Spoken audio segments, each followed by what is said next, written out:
In 2014, a small announcement from the People's Bank of China mentioned a research group studying digital currency.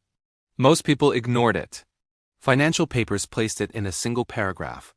Yet, according to archived reports, this was the first quiet signal that the global race for the next world currency had already begun. 1 year later, a retired analyst in Washington recalled seeing an internal memo warning that digital money could shift power away from the United States faster than any trade agreement or military rivalry. He said it felt like watching the early months of the space race, only this time the competition was invisible to the public. The surprising part is how ordinary the technology looked at first. It resembled a simple upgrade from cash to code. But behind it sat an old struggle. Who sets the rules of global money? Who verifies transactions? Who can track movements of wealth across borders? These questions shaped the last century. They quietly shaped this one too. For many viewers, this story matters because your savings, your daily transactions, and even your retirement funds depend on the stability of the system that issues the dominant currency. When that system changes, even slowly people feel it in interest rates, import prices, and the strength of their national money. Think for a moment about the first time you used online banking. It probably felt convenient. It probably felt modern. But you might also remember the silent worry about whether the money was really there. That same uncertainty now exists at the level of nations. So the question is simple. What happens when two superpowers race to build a digital currency that could influence every economy on Earth? And as we step into this story, you will see how a quiet decision made years ago still shapes the financial world you use every day. The real beginning did not start with computers or smartphones. It began in 1944 when delegates from 44 nations gathered in Bretton Woods, New Hampshire. They created a monetary structure that placed the United States dollar at the center of global finance. For decades, this arrangement shaped trade, banking, and the movement of capital. Most people today rarely think about that meeting, yet it quietly set the stage for every currency battle that followed. According to archived records, the early debates were surprisingly tense. Some European officials pushed for a new global unit. American negotiators insisted the dollar could anchor the system because it was backed by gold. China attended the conference but held little influence at the time. Its role would change dramatically in the decades ahead. The overlooked detail is that this structure depended on trust. Trust in American gold reserves. Trust in American institutions. Trust that the rest of the world would keep using the dollar for trade. When that trust weakened in the late 1960s, the foundation began to shift. That shift opened the door for future challenges and eventually for a digital alternative. One retired banker from London reportedly remembered how foreign clients asked if the dollar would always be the world's anchor. He said the question felt theoretical back then. Today it feels far more immediate. When you think about your own financial memories, do you recall a time when paper money felt more solid than today is digital numbers on a screen? And with this early groundwork in place, the next part of the story shows how the first major cracks appeared. The first major turning point arrived in 1971 when President Richard Nixon ended the direct convertibility of the dollar into gold. This decision reshaped global finance in a single announcement. Archived economic records show that foreign governments held more than $30 billion in claims against a gold stock that covered only a fraction of that amount. The imbalance had grown too large to ignore. When the link to gold was removed, the dollar moved from being a backed currency to a trusted currency. That trust depended on American economic strength and the influence of its institutions. For a while the system held. But this moment created room for future challengers. It meant a nation could rise economically and eventually question why one currency held so much power over global trade. Insiders reportedly noticed the shift almost immediately. A former Treasury staffer later recalled that the phones rang nonstop with foreign ministries asking what the new rules meant for them. He described those conversations as anxious but polite. Everyone understood that a door had opened to a different kind of competition. The change also shaped the lives of ordinary families. Imported goods became more sensitive to exchange rates. Savings depended on interest rate swings. People learned that money could move in ways that didn't always feel stable. Think back to the first time you heard about inflation or currency volatility. Did it seem strange that something printed on paper could lose value so quickly? And with this shift underway, another quiet development began forming in the background. Behind the rise and fall of currencies sits a machinery that most people never see. It is built from payment networks, settlement systems, reserve requirements, and the institutions that manage them. In the late 20th century, the United States held a strong position because most international transactions flowed through systems linked to American banks. This structure allowed the dollar to move easily across borders and gave Washington influence over global finance. One of the clearest examples is the SWIFT network created in 1973. It was designed as a secure messaging system for banks. It did not move money directly, but it told banks where money should go. Over time, nearly every major financial institution joined it. For decades, it became the quiet backbone of global payments. A retired technician from a European bank once described SWIFT as the plumbing of the financial world. He said very few customers knew it existed, but every transaction relied on its signals. His team worked in a small room filled with servers, blinking lights, and long lists of codes that looked meaningless to anyone outside the system. China watched this structure grow and understood how much power rested inside it. According to policy analysts, the country began exploring alternatives as early as the 2000s. They wanted a system that reduced dependency on foreign networks and allowed their own currency to play a larger role in trade. When you think about your own daily transactions, do you ever wonder how many unseen steps happen between the moment you send money and the moment it arrives? And as these hidden mechanisms evolved, they created the conditions for a new kind of currency to emerge. The slow consequence of these hidden systems appeared after the global financial crisis of 2008. Confidence in traditional banking structures weakened.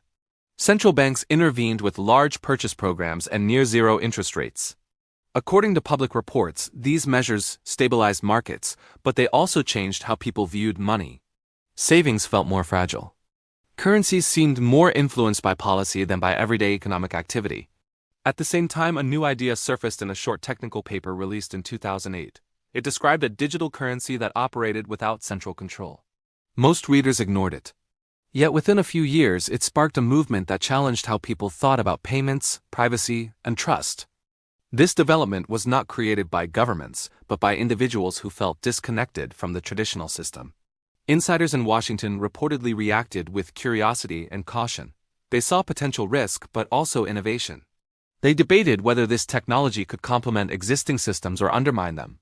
Meanwhile, similar discussions began in Beijing, where officials focused on the strategic implications for cross-border transactions.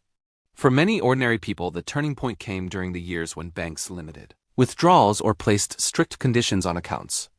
A shop owner in southern Europe once recalled how customers arrived with small envelopes of cash because they were unsure whether their digital balances would remain accessible. Her story captured a wider sense of uncertainty. Have you ever experienced a moment when the banking system felt less predictable than it should? And as these unexpected consequences grew, governments began studying a new idea with far greater ambition. The escalation began quietly around 2014 when China's central bank announced its research program for a state-issued digital currency. The statement was brief, but according to policy analysts, it signaled a major shift in strategy.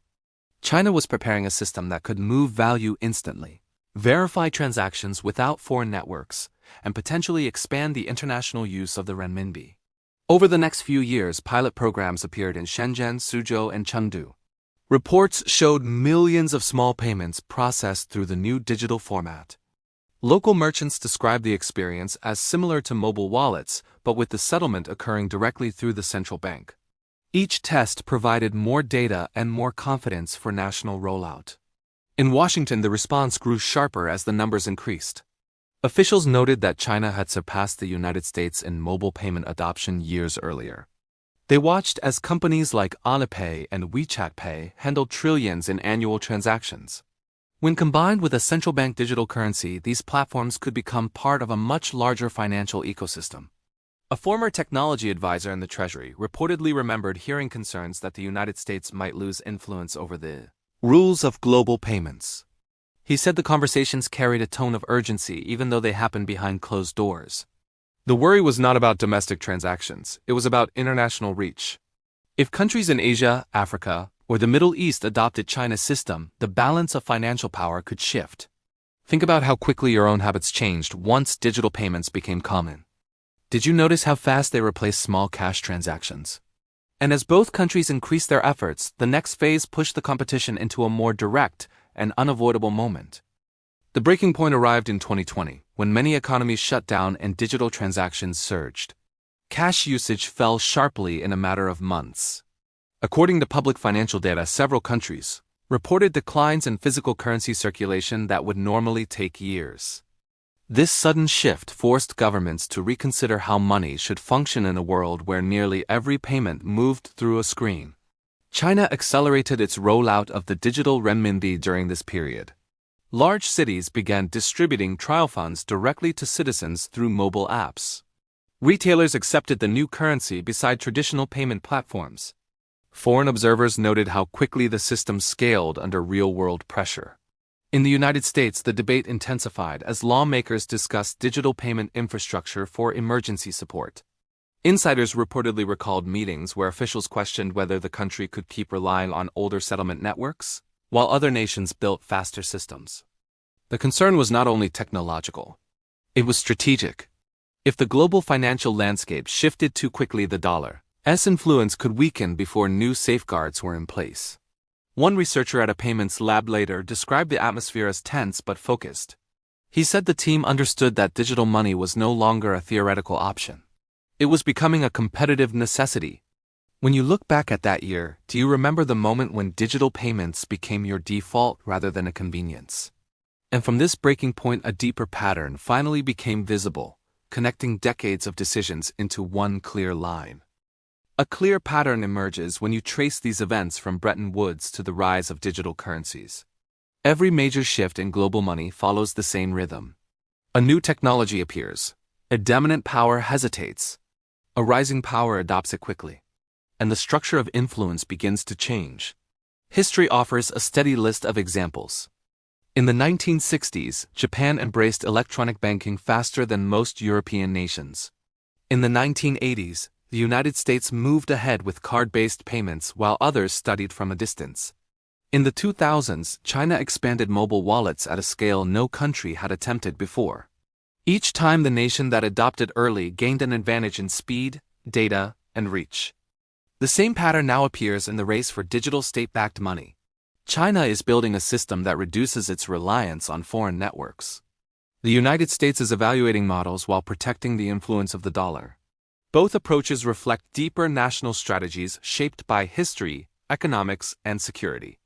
An economist who studied international systems once described these cycles as quiet handoffs of convenience.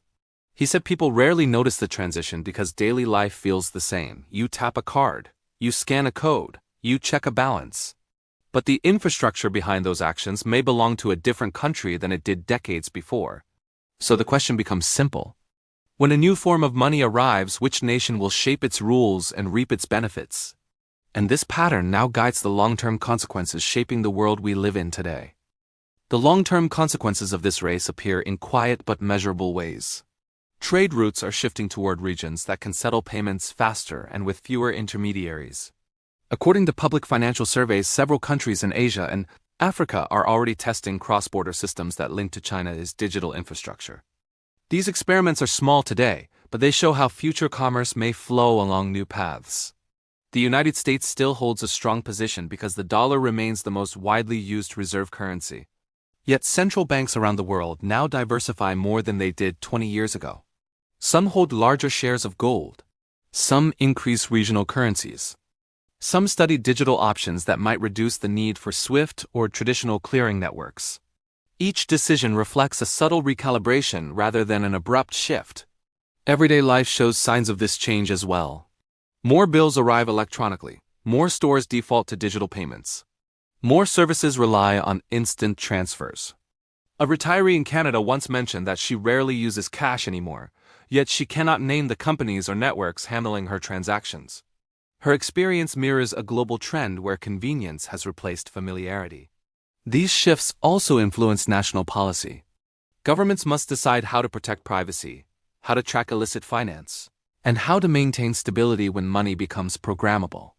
The answers differ from country to country, and those differences shape the broader financial landscape. When you think about your own habits, do you feel more connected to your money or more reliant on the systems that move it for you? And as the world adjusts to these consequences, the final piece of this story brings us to what all of this ultimately means. The meaning of this long competition becomes clearer when you step back from the individual events. Two nations are shaping the future rules of money. One relies on the strength of an established system. The other moves quickly with a new design built for digital life. Both paths carry advantages. Both paths carry risks. History offers a reminder from the transition after 1945, when new institutions replaced older ones that had guided the world for decades. The change did not happen in a single moment. It unfolded through quiet decisions, long negotiations, and shifts in public confidence. Today's transition follows a similar pace but with far greater technological reach. For viewers, this story matters because the system that wins influence will shape everyday realities. It will affect how money travels across borders. It will determine which networks handle savings, pensions, and trade. It will guide how nations respond to crises and how fast support can reach households. The deeper question is simple. When the next generation looks back on this period, will they see it as a smooth evolution or as the moment when the foundations of global finance were rewritten? And as we close this chapter, the final reflection brings this story back to you and the choices we all make about the money we use. Thank you for spending this time exploring a story that often unfolds out of sight. The future of money is not only shaped by governments and institutions. It is shaped by the habits and decisions of ordinary people who adapt to each new system as it arrives. You may already feel some of these changes in the way you pay, save, or send support to family. You may notice how the tools become easier while the mechanisms behind them grow more complex. Yet the core questions remain familiar. Who controls the system? Who sets the rules? And how much trust the world places in them? As you think about this moment in history, what part of the story stood out most to you? If you enjoy stories like this one and want to learn how past decisions shape the world we live in today, feel free to subscribe and stay with us for the next chapter. Thank you for watching and taking this journey with us.